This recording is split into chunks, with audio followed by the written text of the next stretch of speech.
मोर सशस्त्र प्रणाम एवं मंच सम्मुख बसथिबा मोर गुरुधर तथा सारस्वत साधक मोर सप्रेम प्रणाम।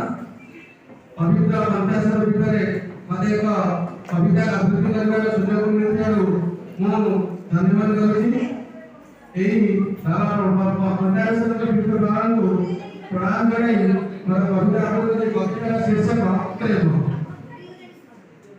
प्रेम केबे सीमाहीन सागर केबे असरंती मरुभूमि केबे सिए चंचला हरिणी तो पुणी केबे मधुर रागिणी केबे सिए घन कुहुड़ीर आस्तरण तो केबे सकाळर सुनेली किरण केबे सिए पूर्णमीर योजना तो पुणी केबे से संगीतर मूर्छना सकाळर सजफुटा फुलटे से पुणी केबे सकाळर सजफुटा फुलटे से गोधुळीर आभाटे से राधा विश्वास से मेरा भक्ति से बसंत ऋतु उड़ाने से श्रीमद श्रावण धारे से केबे से शिल्पी तुली रे केबे पुणी कवि लेखनिका रे अनेक रूपांगरा विशाल से परिकष्ट संपद अत्र तत्र ना केहि व्याख्या करि पारिछि संपूर्ण ना करि पारिछि समाप्त से प्रेम ना हितार आदि ना हितार अंत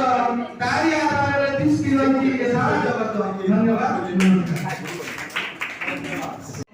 मोटे संडोरा जे पक्षनी कवि ताको विशेष धन्यवाद दूँ। समस्त कविता पक्षनी को कविता थिला किंतु कविता सदै गोटे छोटिया नव काकड़ीर साहित्य प्रतिष्ठा उत्सव उपरे गोटे केला केरणी करछि। आपण मात्र टीवी कोन लागिला ना तो आपण माने कविता पाठन करे पढिसि कविता ओडिशा वासी माने आदि झारसुगुड़ा वासी छथि ताकु धन्यवाद देबी এবং তাଙ୍କର সন্ধান পচারুচি গোটে কথা লাগরে পচারুচি গোটে কথা মগ কাগরে কহি তু পারি বুঝবে দেহ ছুই তোর কথা বুঝে বুঝি বড় হতে